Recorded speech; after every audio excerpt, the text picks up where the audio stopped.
Bonjour mes chers frères et sœurs, nous allons terminer aujourd'hui le chapitre 14 de l'évangile de Jean. Notre bon Père du ciel, guide-nous encore une fois dans cette grande vérité que Dieu est trinitaire et qu'on va parler encore aujourd'hui de Jésus et du Saint-Esprit qui vient. Oh mon Dieu, aide-nous parce que c'est le fondement de notre foi, c'est le fondement de l'Évangile, un Dieu trinitaire. Et si on ne comprend pas bien l'Esprit Saint, pourquoi il est envoyé, qu'est-ce qu'il va faire, comment il va agir, nous sommes des chrétiens qui vont être faibles et souvent découragés et on va avoir de la misère à comprendre. Donc, guide-nous par cet Esprit Saint que tu as donné à tes enfants. Amen. Depuis quelques jours déjà, nous parlons de ceux qui aiment Jésus. Souvent, on mélange ceux qui aiment Jésus avec des pensées comme ceux qui aiment leur épouse, ceux qui aiment leur conjoint, ceux qui aiment leur chien, ou ceux qui aiment leurs oiseaux, ou ceux qui aiment leur auto. Faut pas mélanger ça comme cela, ok? Quand Jésus il dit ceux qui m'aiment ici, il parle pas de chair de poule. Il parle pas de coup de foudre. Il parle pas de feeling ou de sentiment. Les vérités vont produire des sentiments, mais c'est pas à cause que je me sens bien avec Jésus que j'accomplis ce qu'il vient de dire dans le chapitre 14. Et celui qui m'aime, il prend le temps de dire, mais là, je parle pas d'un feeling, je parle de celui qui garde mes paroles. Parce qu'il dit, celui qui ne m'aime pas, ne garde pas mes paroles. Si tu veux savoir si tu aimes Jésus, tu regardes si tu gardes ses paroles. Les paroles qu'il a déclarées dans l'évangile de Jean, là, dans notre contexte, c'est ça, là. Si vous croyez ce que je suis, vous m'aimez. Et ceux qui m'aiment croient ce que j'ai dit en ce qui concerne ce que je suis. Donc, si tu gardes ces paroles, tu peux dire « j'aime Jésus ». Et quand tu dis « j'aime Jésus », ça veut dire que je garde ses paroles. L'un va pas sans l'autre. Ce serait la même chose qu'ailleurs qui dit « si vous croyez, vous allez garder mes commandements.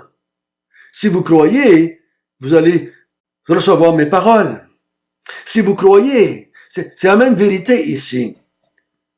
Et il promet depuis le début du chapitre 14, je pars, je reviens, quand je suis parti, je vous envoie un consolateur, et quand le consolateur va venir, mon Père et moi, on va demeurer en vous, le Saint-Esprit va demeurer en vous, et vous allez comprendre, vous allez connaître, vous allez saisir les grandes vérités que je vous ai annoncées pendant ces 3 années-là. Mais ce que j'aimerais qu'on comprenne, ça va être important aussi au chapitre 14, 15 et 16. Ce qui est important, c'est que Jésus veut que ses disciples traversent la croix avec lui.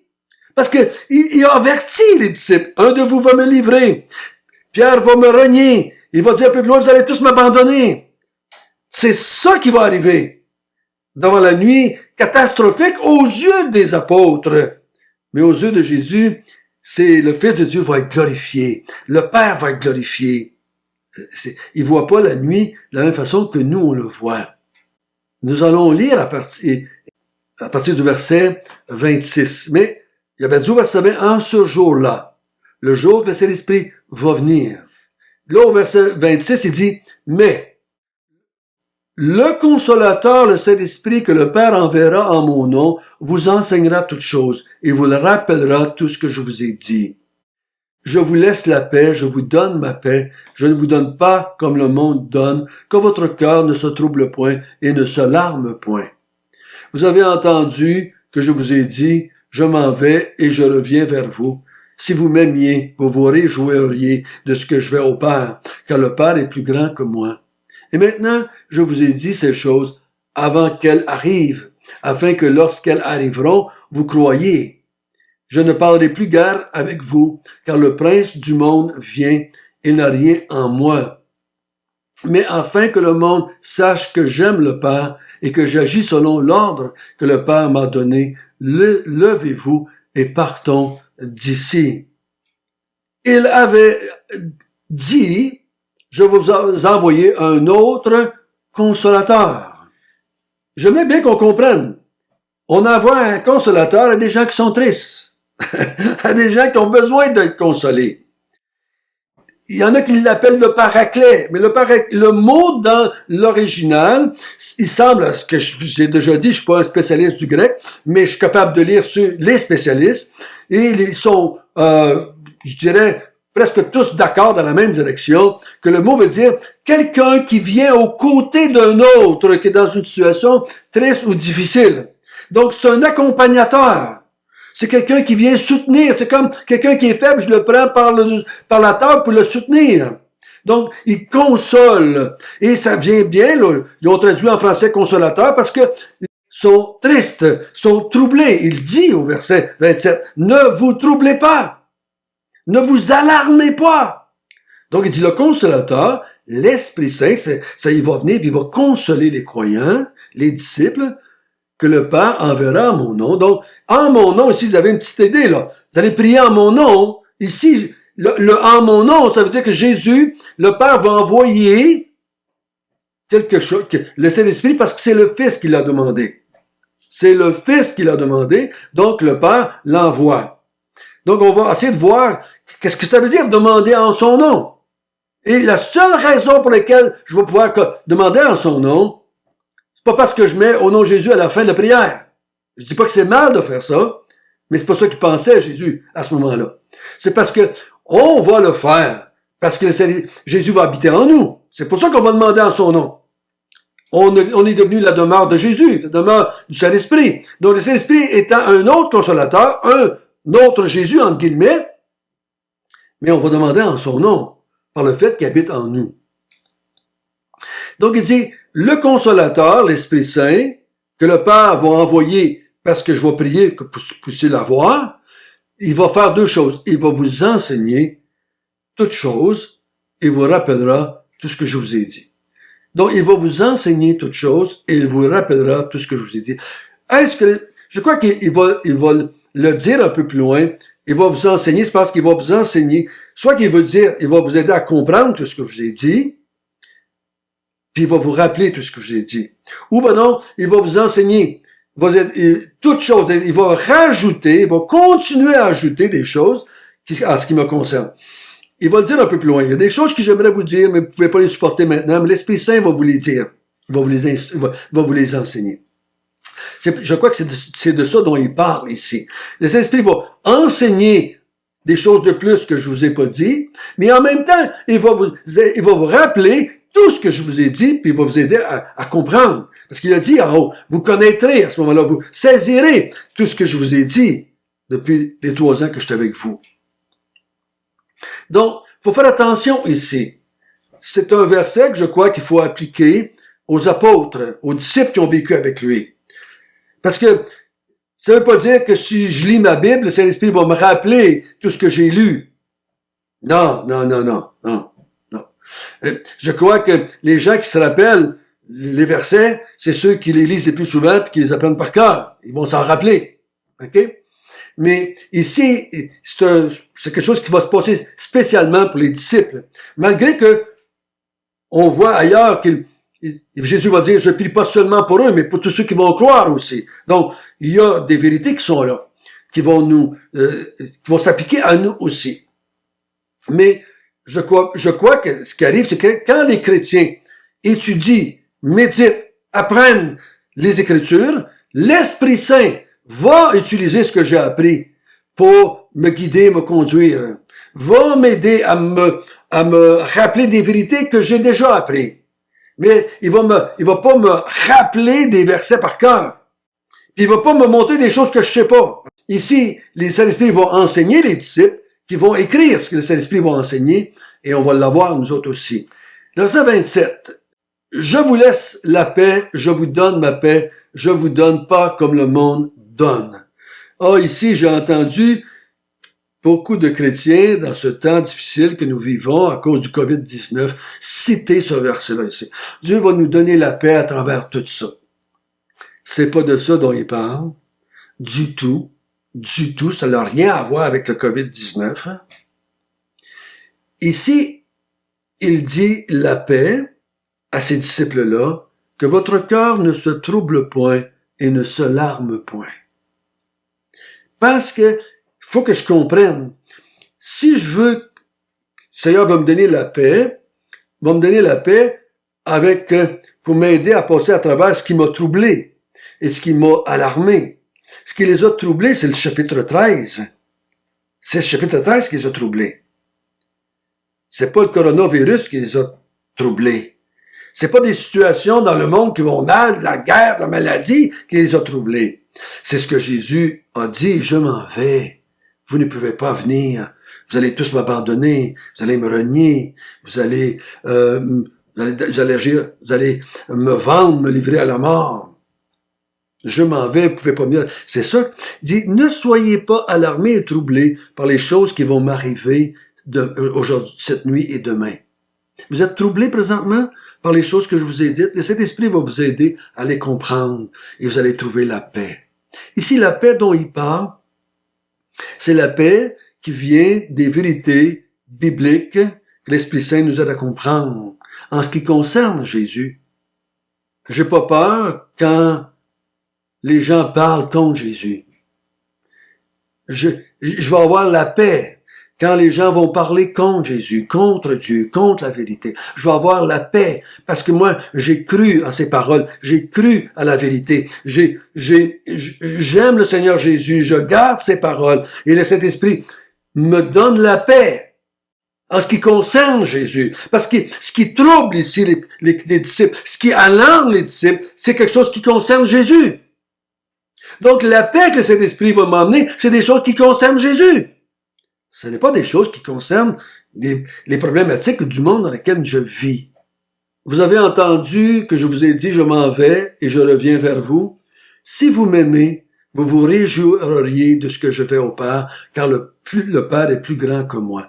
Ici, il y a ceux qui croient pas à la Trinité, il utilise le verset, là, ok? Il utilise un verset, là. Ceux qui croient que Jésus était juste une créature ou un ange, ils disent, tu vois-tu, Jésus l'a dit lui-même, que le Père est plus grand que lui.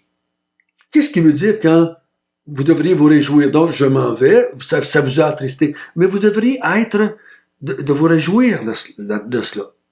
Pourquoi est-ce que je devrais me réjouir?